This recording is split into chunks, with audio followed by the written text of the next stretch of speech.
Eh bien bonjour à tous, on se retrouve pour la petite vidéo de la semaine. Comme d'habitude, aujourd'hui on va faire très vite. Petit débrief sur ce DS de maths du coup qui nous a été rendu, qu'on a fait écoutez, juste à la rentrée. Et puis on va parler un petit peu des petites colles comme d'habitude, mais je voulais vous dire que demain du coup on attaque le dernier DS de physique de l'année. Voilà, ça y est, on se rapproche petit à petit de la fin. Il va nous rester aussi un DS d'anglais samedi prochain, puis un autre DS de maths qui sera aussi le dernier de l'année. Et enfin, un DS de français qui sera donc la dernière semaine. Et cette semaine, du coup, on a fait la dernière colle d'anglais de l'année. Parce que notre programme de colle s'arrête dans 3 semaines. Donc techniquement, on aurait dû avoir une dernière colle d'anglais la dernière semaine, il me semble. Ou, ouais, ou quelque chose comme ça. Ou non, dans 2 semaines, enfin je sais plus, à peu près.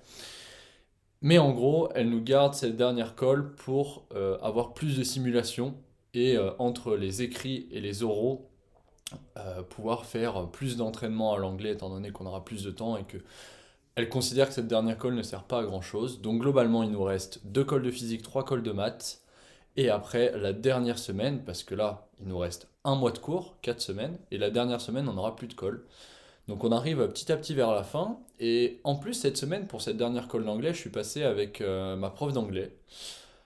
Voilà, j'avais un texte à préparer. J'ai pas réussi à très bien le préparer, ou on va dire que j'ai fait une préparation que j'aurais pu faire en 20 minutes parce qu'il n'y avait pas grand-chose d'écrit, c'était un peu brouillon, c'était un peu ouais, le même genre de format et de trucs que je fais quand je passe en 20 minutes un petit peu à l'arrache comme j'avais fait avant.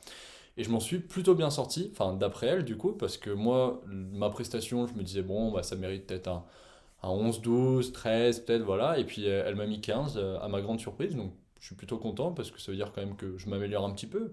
Elle a pas lâché le 15 comme ça pour rien. Donc ça fait largement ma meilleure cote colle en note d'anglais. Voilà, elle m'a dit que surtout le gros problème c'était la prononciation, mais ça je le sais, et puis ça on le bossera quand même un petit peu après les écrits. En lisant notamment, vous pouvez aller sur l'appli, alors c'est ce qu'elles m'ont conseillé les colleuses d'anglais. Euh, je sais pas si c'est bien, mais l'appli The Guardian, vous pouvez lire des articles en même temps. Vous avez une voix qui parle, je suppose pour les aveugles, enfin oui, les aveugles. Une voix qui parle et qui lit l'article en même temps à voix haute. Donc ça vous permet de lire, voir les mots et en même temps enregistrer le son. Donc voilà, l'application The Guardian à ce qui paraît. On a une petite colle de maths aussi. Donc c'était sur les fonctions génératrices. Un petit peu, il y avait aussi, donc moi je suis tombé un petit peu sur la loi de Poisson, même si on l'a fait maintenant, la loi de Poisson, on avait aussi un peu de variables. Voilà, je suis tombé sur un exercice assez classique apparemment, euh, où il faut calculer en gros le nombre de dérangements. Donc de dérangement, si vous prenez un ensemble de 1 à n et vous lui faites des permutations, et un dérangement sans point fixe, donc qui n'est pas de point fixe, et en fait à la fin on trouve 1 sur e. Et ça c'est un calcul pour la vie de tous les jours. Pour vous, en gros, il m'a donné comme un petit peu pour introduire cet exemple, on va calculer si vous avez une foule de gens avec beaucoup beaucoup de gens, ils ont tous un chapeau, ils le jettent tous en l'air de manière aléatoire, et ben quelle est la probabilité qu'il y ait au moins une personne qui retombe sur son chapeau? Donc ça, je pense, c'est très utilisé dans tout ce qui est tournoi, et si on veut faire des tournois entre équipes, etc., pour pas qu'on retombe sur la même équipe et tout, pour pas qu'il y ait de points fixes, etc. À mon avis, il y a pas mal d'applications, et donc c'est 1 sur E. Donc E, 2,78 quelque chose, il me semble. Voilà, bref, on s'en fout. La colle était moyenne parce qu'en fait, déjà, il y avait si vous voulez, un raisonnement de dénombrement à rédiger. Et moi, je suis parti sur une récurrence, même si je savais que c'était un raisonnement de dénombrement juste, parce que je voulais faire l'aveugle, je suis trop nul en dénombrement, et du coup, je me suis dit, bon, allez, on va faire une récurrence pour faire genre en boss. Et au bout d'un moment, je me suis rendu compte que la récurrence allait jamais fonctionner, donc j'ai commencé à faire un raisonnement de dénombrement, et il me manquait une petite subtilité pour le conclure, on va dire, et il m'a aidé à le faire. Euh, et donc je suis content parce que du coup j'ai compris déjà tout ce raisonnement de dénombrement qu'il y avait là, en sachant que l'année dernière j'avais quasiment rien compris. D'ailleurs on va refaire du dénombrement avant la fin de l'année. En sachant qu'en maths il nous reste, il me semble, alors je le répète assez souvent mais je vais le dire parce que ça me permet moi aussi de me rappeler, il nous reste toute l'arithmétique et ensuite deux trois chapitres annexes comme le dénombrement, la connexité par arc, ou je crois que c'est tout. Ou peut-être un ou deux autres chapitres encore. Et la dernière semaine, du coup, on va faire des révisions. Voilà, maintenant on va parler un petit peu du DS de maths qui nous a été rendu. Donc c'était le sujet X 2020, maths A, je crois, quelque chose comme ça. Enfin, je sais plus, en tout cas, c'était les matrices symétriques. Donc qu'est-ce que je vous avais dit? J'avais dit que j'étais plutôt content parce que j'avais fait pas mal de questions, j'avais quand même pas mal compris le sujet et tout. Et apparemment, non. Parce que j'ai eu, après la note, il n'y a pas de note, mais en gros, j'étais dans les derniers de ceux qui ont fait. Alors je crois qu'on est que 6 ou 7 à l'avoir pris en sachant qu'il y a 5 ou 6 machines, donc en fait moi je suis juste derrière tout le monde en mode je suis derrière les gens forts de la classe. Mais voilà, et puis après le reste, il me semble, il n'y a qu'une seule personne qui a pris CCP et tout le reste a pris Central. Voilà, et donc en fait, globalement, ce qui s'est passé, c'est que bah, j'avais des raisonnements qui étaient plutôt pas mal, on va dire. Il y en avait. Il m'a dit le début de enfin, la partie 1, ça part bien, après, c'est moins bien. Et en fait, il y a eu plein d'endroits où il y avait des questions, par exemple, où il fallait enchaîner 5 ou 6 raisonnements, peut-être, ou peut-être un peu moins, mais voilà, je vous donne un ordre d'idée, ça dépend des questions. Il fallait en enchaîner 5 ou 6 différents, comme si vous faisiez en fait 4-5 sous-questions dans une question. Et en fait, des fois, j'avais juste le premier argument qui était où je passe un peu à côté, où je le justifie pas, ou même faux des fois. Et en fait, sur des questions à 3 ou 4 points, et à chaque fois, j'ai eu 0 sur 4 alors que tout le reste était vraiment juste. Mais juste pour un petit détail ou un petit truc. Donc, c'est normal, c'est du XNS, mais ça a été noté quand même assez sévère. Et puis la fin où j'avais voulu gratter des points, en fait, ça a pas du tout marché. Parce que d'habitude, nous on fait des trucs sur le corps des réels R, voire C, en tout cas pour les produits scalaires sur R, et là c'était sur Q, et j'avais même pas vu, je sais pas si quelqu'un l'a vu d'ailleurs, parce qu'apparemment beaucoup de gens sont tombés dans le panneau. Et donc toutes mes dernières questions que j'avais voulu gratter étaient fausses. Voilà, mais tout ça pour dire qu'il faut pas se décourager. J'ai quand même gratté pas mal de points. Si les questions elles sont notées sur 2-3 points, j'ai gratté 20 points. Voilà, bon, ça fait peut-être en gros une dizaine de questions, je sais pas. Mais en tout cas, sur toutes les questions que j'ai échoué, j'avais quand même. Il me manquait, on va dire, un petit peu de rédaction et un petit peu de lucidité.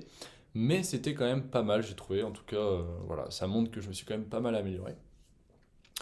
Il faut pas désespérer, c'est normal. Il reste 6 semaines du coup avant les concours. 4 semaines, on va dire, de cours, et puis il va falloir que je bosse les maths, que je prépare vraiment les maths, parce que c'est là ma faiblesse, on va dire, pour les gros concours en tout cas. Parce que le reste, ça va à peu près.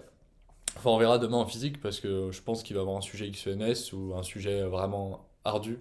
Peut-être un mine d'ailleurs, je sais pas trop. Et donc pour la physique, on verra demain comment est-ce que ça se passe. Mais voilà, peut-être que je mettrai en titre grosse clim, mais en sachant que c'est pas vraiment une clim, c'est que j'ai fait le truc de maths, j'ai réussi certains trucs, j'ai échoué dans d'autres trucs. Ça m'a permis, c'était la première fois que je faisais un sujet dur, du coup le prof a laissé deux trois petites annotations pour un petit peu expliquer comment est-ce qu'il fallait concevoir le truc et tout. Mais globalement, c'est en bonne voie, on continue de progresser, faut s'accrocher. Voilà, que dire d'autre? Bah pas grand chose si ce n'est que demain on a DS du coup de physique sur de l'optique et de la chimie, même si je pense que sur le sujet V2 que je risque fortement de prendre, même je pense que je vais prendre carrément. À mon avis, il n'y aura pas de chimie, parce que ce sera un sujet un peu de physique un peu ardu sur l'optique, ondulatoire, je sais pas quoi. Alors peut-être que je me trompe, hein. Mais on verra. En tout cas, j'ai hâte de faire ce petit dernier DS de physique pour que ce soit enfin terminé. Et puis voilà, en fait, il y a vraiment rien d'autre à dire, à retenir. Un DS de maths qui nous a été rendu où je n'ai pas pu briller. Mais bon, il en reste un avant la fin de l'année. Cette fois, ce sera sur de l'analyse, avec des équations différentielles et euh, du double variable. Et oui, dernière chose, on est à 8 minutes. Je peux parler de ça. On a eu une conférence sur Simone Veil, enfin sur Simone Veil. Un expert apparemment mondial de Simone Veil est venu en parler donc dans une salle du lycée, etc. Donc à ma grande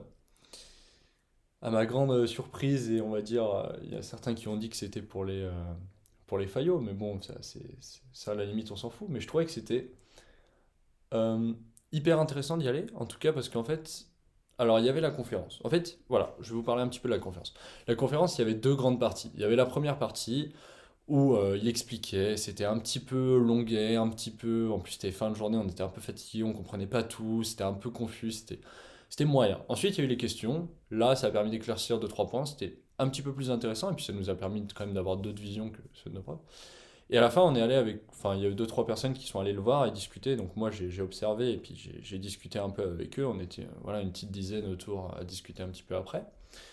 Et c'est super intéressant parce que là il a commencé à faire des ponts entre Simone Veil, ses pensées, tout ce qu'elle écrivait, etc., et le monde actuel, à quel point ça a impacté le monde d'aujourd'hui, même sa vision des choses par rapport... alors à son époque, il n'y avait pas tout ce qui est crise du vivant, enfin catastrophique, catastrophique écologique du vivant, etc.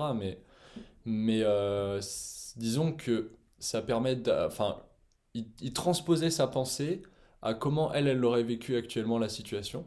et ça permettait d'ouvrir plein de pistes de réflexion et tout, très intéressantes. Et puis c'était un petit peu la première conférence auquel on a pu assister en tant qu'étudiant, parce qu'il n'y en a pas eu l'année dernière, il n'y en a pas eu cette année. Et puis au lycée, globalement, il n'y a jamais de conférence. En tout cas, moi, dans le lycée de province que j'étais, il n'y a pas eu de conférence. Et donc je pense que c'était une bonne expérience. Voilà. Après, quand on sera en école d'ingé, il y aura sûrement des conférences sur des thématiques qui nous intéressent beaucoup plus et qui nous concernent.